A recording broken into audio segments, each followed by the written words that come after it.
Cerita diawali dengan seorang pria bernama Carl Allen yang dipaksa hangout bareng teman-temannya di sebuah bar. Kenalin, ini Carl. Dan ini best friend forever-nya, ada Rooney dan Peter. Peter ngajakin mereka kumpul bareng karena Peter mau ngumumin kalau dia udah ngelamar ceweknya dan sekalian mau kasih tahu kalau mereka mau tunangan. Di bar tersebut, Carl ketemu sama mantan istrinya. Hal itu membuat Carl bete banget. Apalagi di situ Stephanie sudah sama pasangan barunya. Ya, dan bermesraan juga. Carl yang udah terlanjur bete pun pamit pulang demi menghindari kontak dengan mantan istrinya. Perceraian rumah tangganya itu bisa dibilang mengubah kehidupan Carl. Dia jadi suka sendirian, cenderung menghindari teman-temannya, dan malas untuk melakukan apapun selain bekerja dan santai di rumah. Intinya dia selalu mengatakan tidak atau menolak pada semua tawaran, baik itu ajakan nongkrong dari temannya, bahkan di profesinya sebagai analis di sebuah perusahaan penyedia pinjaman modal pun, Carl selalu menolak ajuan kredit kliennya. Sampai ke bawah-bawah di kerjaan loh, bayangin. Sampailah di mana dia bertemu sama kawan lamanya yang bernama Nick Lane. Kenalin, ini Nick. Ketika mereka ngobrol-ngobrol dikit dan berbagi kabar masing-masing, Nick membagi rahasia hidupnya yang membuat dia bergairah dalam menjalani harinya. Dia mengajak Carl untuk pergi ke sebuah seminar. Seperti biasa, Carl menolak tawaran itu, tapi Nick pun memaksa Carl untuk tetap pergi ke seminar Yes tersebut. Hari-hari membosankan Carl pun berlanjut. Dia tetap menolak semua tawaran-tawaran yang datang padanya, dan lebih memilih menghabiskan waktu di rumah menonton DVD. Ketika ia lagi asik nonton, Peter pun menelpon. Tapi Carl seperti biasa mereject panggilan tersebut. Sampai Peter datang ke rumah Carl untuk menunjukkan kekecewaannya karena Carl melupakan hari pertunangan Peter dan Lucy. Peter menyuruh Carl untuk berhenti berbohong demi alasan-alasan yang gak masuk akal. Peter juga menyuruh Carl untuk move on dari Stephanie yang sudah bercerai dengannya. Di malam hari, Carl bermimpi buruk. Dia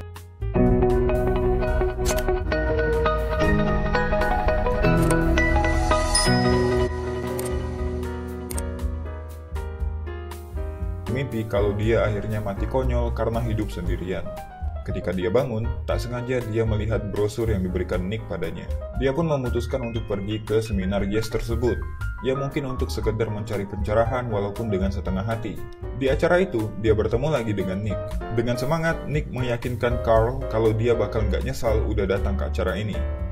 By the way, kenalin, ini Terence, pembicara di seminar ini. Ketika acara ini dimulai, Terence mencari pendatang baru atau orang yang pertama kali datang ke seminarnya. Nick pun langsung teriak menunjuk Carl sebagai pendatang baru. Saat Terence berbicara dengannya, Carl merasa apa yang dibicarakan Terence itu ada benarnya. Terence pun mengajak Carl untuk selalu bilang yes pada setiap hal yang datang padanya. Terence menjanjikan akan ada perubahan dalam hidup Carl bila dia melakukan itu.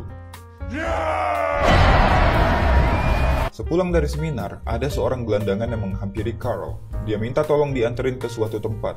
Agak ragu pada awalnya, tapi Nick mengingatkan Carl untuk menerima permintaan tersebut, termasuk meminjamkan teleponnya untuk dipakai sama gelandangan itu.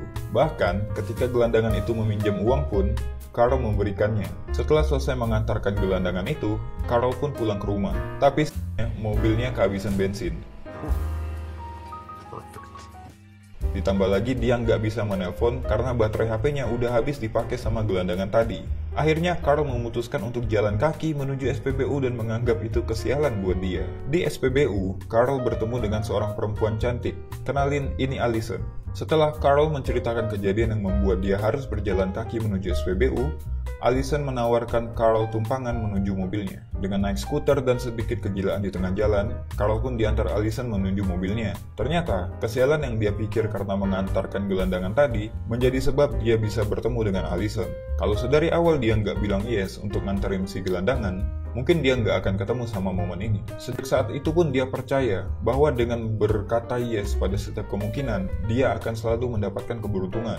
Carl pun mendalami materi-materi yang dia dapatkan pada seminar itu dan siap menghadapi hidup baru dengan selalu bilang yes pada semua tawaran yang datang padanya. Seperti ajakan nongkrong di bar bareng teman-temannya, menyetujui semua ajuan kredit modal nasabahnya, menerima undangan pesta kostum Harry Potter dari atasannya Norman, mengambil semua kesempatan kursus kayak kursus main gitar, kursus menerbangkan pesawat, kursus belajar bahasa Korea, melakukan kegiatan sosial dalam membantu gelandangan, dan dia juga menghadiri tawaran untuk melihat pertunjukan band di sebuah bar. Carl yang jadi yes man merasa nggak percaya karena ternyata band yang sedang ia tonton digawangi sama Allison.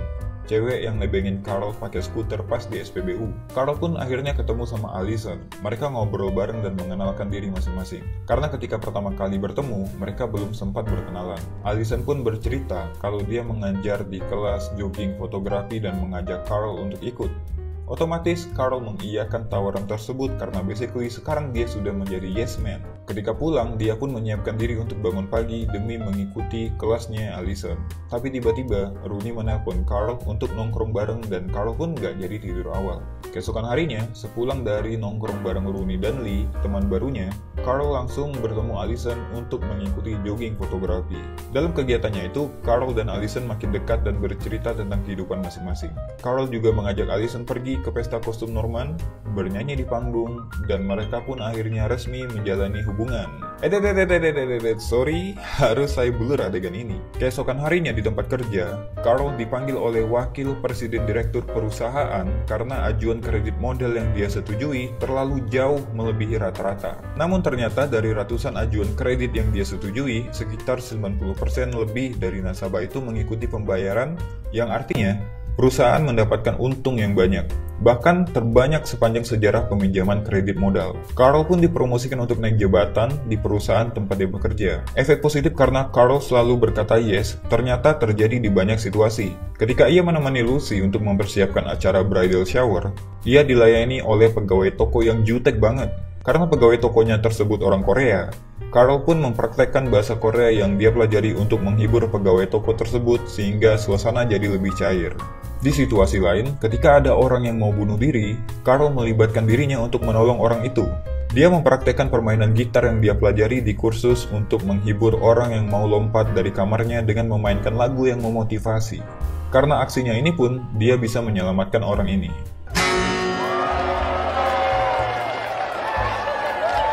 Kisah romansa Carl dan Allison berlanjut. Mereka merencanakan traveling dadakan dengan mengunjungi tempat-tempat tujuan secara spontan. Lewat perjalanan mereka itu, hubungan mereka jadi lebih erat dan setelah perjalanan ini, Allison menawarkan untuk tinggal bersama. Carl pun setuju. Ketika akan memesan tiket pesawat, Carl dan Allison pun ditangkap pihak kepolisian. Carl dituduh membenci Amerika dan membahayakan negaranya karena riwayatnya yang pernah belajar pesawat, belajar bahasa Korea, melakukan perjalanan dadakan, dan lain sebagainya membuat Carl diawasi oleh polisi sebagai terduga teroris. Untungnya Peter yang berprofesi sebagai pengacara menjelaskan pada polisi bahwa Carl sedang mengikuti program yang mengharuskannya berkata yes pada apapun. Allison yang mendengarkan itu pun marah karena dia nggak tahu apa Carl benar-benar mencintainya atau hanya bilang yes karena mengikuti program seminar. Setelah kejadian itu, Allison pun pergi meninggalkan Carl dan menghindari Carl. Di lain waktu, Carl berhasil membuat pesta bridal shower buat Lucy dan Peter dengan mengumpulkan semua orang yang pinjaman modalnya disetujui, termasuk Norman, mantan atasannya. Carl pun menjodohkan Norman dan Sue. Stephanie yang galau karena berselisih dengan pasangan barunya menghubungi Carl untuk bercerita. Dan karena terbawa suasana, Stephanie mulai merayu Carl. Dan kita bulur lagi adegan ini ya.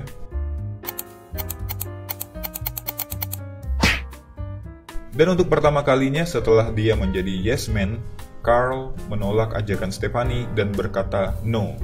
Karena dia bilang no, dia berpikir dia akan terkena sial. Benar saja, lift yang dinaikinya macet di tengah jalan dan mobilnya juga diderek.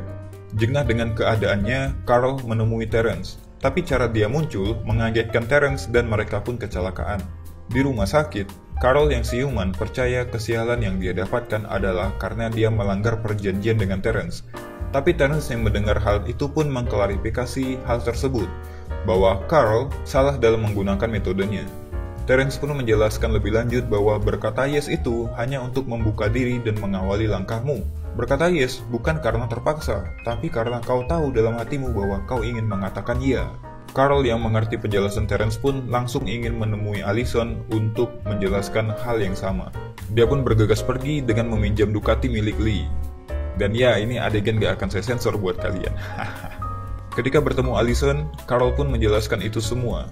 Dia dan Allison pun baikan, setelah itu mereka selalu melakukan kebaikan bersama dan happy ending. Saya yakin kalau kalian menontonnya secara langsung akan lebih dapat unsur komedinya. Terima kasih sudah nonton.